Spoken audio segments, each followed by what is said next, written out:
আসসালামু আলাইকুম everyone and welcome to my channel EngSpark learn English like the spark. আশা করি সবাই ভালো আছেন।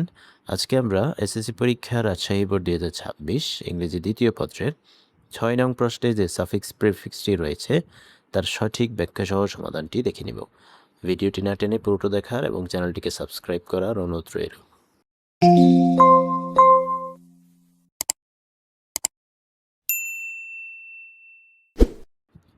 কমপ্লিট দ্য টেক্সট, অনুচ্ছেদটি কমপ্লিট করো।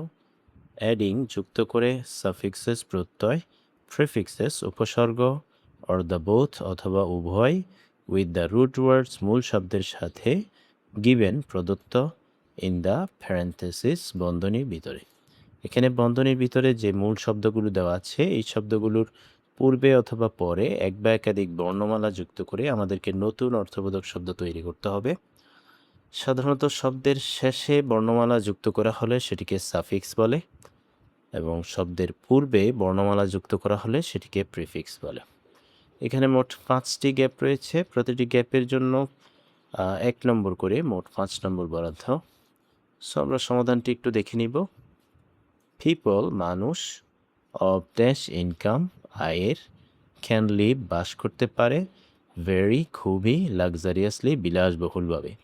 সেখানে ব্র্যাকেটে যে শব্দটি রয়েছে সেটি হচ্ছে লিমিট। লিমিট অর্থ সীমিত বা সীমাবদ্ধ।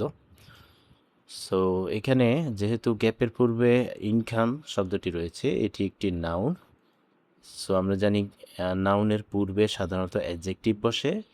এই লিমিট শব্দটি এটিও একটি নাউন, এটির অ্যাডজেক্টিভ ফর্ম হচ্ছে লিমিটেড, সীমিত। সো এখানে লিমিটেড করতে হবে, সীমিত উপার্জন।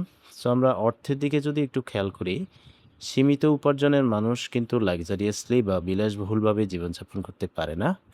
অসীম বা সীমাহীন উপার্জনের মানুষজনই বিলাসবহুল জীবনযাপন করে। সো সেক্ষেত্রে এই লিমিটেড শব্দটি এখানে আমাদের বিপরীত শব্দ করতে হবে। সো প্রথম গ্যাপে আমাদের আনসারটি হচ্ছে আনলিমিটেড। এই লিমিটেড শব্দটির বিপরীত শব্দ হচ্ছে আনলিমিটেড।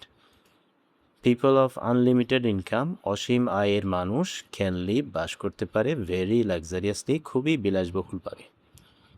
এরপর বাট কিন্তু, দ্য পুয়ার গরিবরা, অ্যান্ড এবং ড্যাশ আর্নার্স, এখানে ব্র্যাকেটে যে শব্দটি রয়েছে সেটি হচ্ছে ফিক্স। ফিক্স অর্থ স্থির বা ধার্য।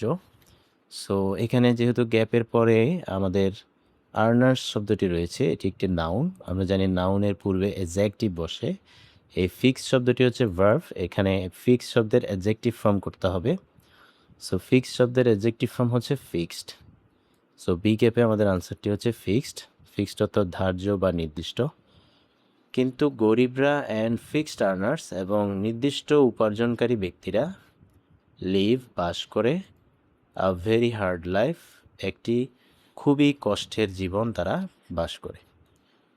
এরপর দে লিড তারা পরিচালনা করে, দেয়ার লাইফ তাদের জীবনকে, উইথ মাচ ড্যাশ অনেক বেশি কষ্ট নিয়ে। কষ্ট ইংরেজি হচ্ছে ডিফিকাল্ট। এটি একটি অ্যাডজেক্টিভ। এখানে যেহেতু গ্যাপের পূর্বে মাছ রয়েছে, মাছ শব্দটি অ্যাডজেক্টিভ।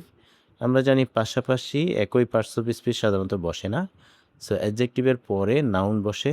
সো এখানে ডিফিকাল্ট শব্দটির নাউন ফর্ম হচ্ছে ডিফিকাল্টি।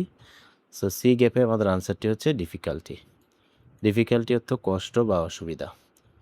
তারা তাদের জীবনকে অনেক কষ্টের সাথে কী করে পরিচালনা করে। এরপর দে আর আনফেড তারা অভুক্ত বা খাদ্যহীন। আনফেড অর্থ অভুক্ত বা খাদ্যহীন। ইল ক্লেড জীর্ণ পোশাক পরিহিত। অ্যান্ড ড্যাশ এখানে মূল শব্দটি হচ্ছে ট্রিটেড। ট্রিট অর্থ আচরণ করা। এখানে ট্রিটেড শব্দটি অ্যাডজেক্টিভ ফর্মে রয়েছে। অ্যান্ডের আমরা জানি অ্যান্ড দ্বারা সাধারণত একই পার্টস অফ স্পিচ বসে। যেহেতু অ্যান্ডের পূর্বে অ্যাডজেক্টিভ রয়েছে, সো অ্যান্ডের পরেও অ্যাডজেক্টিভ বসবে। এখানে ট্রিটেড শব্দটি অ্যাডজেক্টিভ। সো এখানে আমরা অর্থের দিকে যদি একটু খেয়াল করি, তারা অভুক্ত, জীর্ণ পোশাক পরিহিত এবং তাই তাদেরকে কি করা হয়, অসদাচরণ করা হয়। এই ট্রিটেড শব্দটি হচ্ছে আচরণ করা। এখানে এটির বিপরীত শব্দ করতে হবে। তো সো ট্রিটেড শব্দটির বিপরীত শব্দ হচ্ছে ইল ট্রিটেড অথবা ম্যাল ট্রিটেড অথবা মিস ট্রিটেড। যে কোনো একটি শব্দ ব্যবহার করলে এখানে হবে।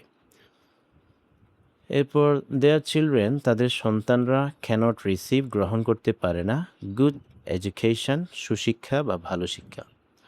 এরপর দে স্ট্রাগল হার্ড তারা কঠোর সংগ্রাম করে, ফর দেয়ার জন্য তাদের ড্যাশ তাদের কিসের জন্য অস্তিত্বের জন্য। এখানে বন্ধনীর ভিতরে যে শব্দটি রয়েছে সেটি হচ্ছে এক্সিস্ট। এক্সিস্ট অর্থ বিদ্যমান থাকা, এটি একটি ভার্ব। এখানে যেহেতু গ্যাপের পূর্বে দেয়ার রয়েছে, দেয়ার হচ্ছে একটি পসেসিভ প্রোনাউন। আমরা জানি পসেসিভ প্রোনাউনগুলো হলো মাই, আওয়ার, ইয়র, হিজ, হার, দেয়ার এবং কোনো নাউনের সাথে অ্যাপোস্ট্রফি এস থাকলে সেগুলোকে পসেসিভ প্রোনাউন বলে। এই পসেসিভ প্রোনাউনের পরে সাধারণত নাউন বসে। সো এখানে এক্সিস্ট শব্দটির নাউন ফর্ম হচ্ছে এক্সিস্টেন্স। সো এই গ্যাপে আমাদের আনসারটি হচ্ছে এক্সিস্টেন্স। দে স্ট্রাগল হার্ড তারা কঠোর সংগ্রাম করে, ফর দেয়ার এক্সিস্টেন্স তাদের অস্তিত্বের জন্য।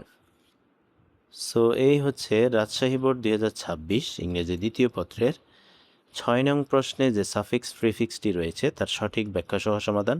আশা করি ভিডিওটি তোমাদের অনেক উপকারে আসবে। ভিডিওটি যদি ভালো লেগে থাকে তাহলে চ্যানেলটিকে সাবস্ক্রাইব করা এবং ভিডিওতে লাইক, কমেন্ট ও শেয়ার করার অনুরোধ রইল।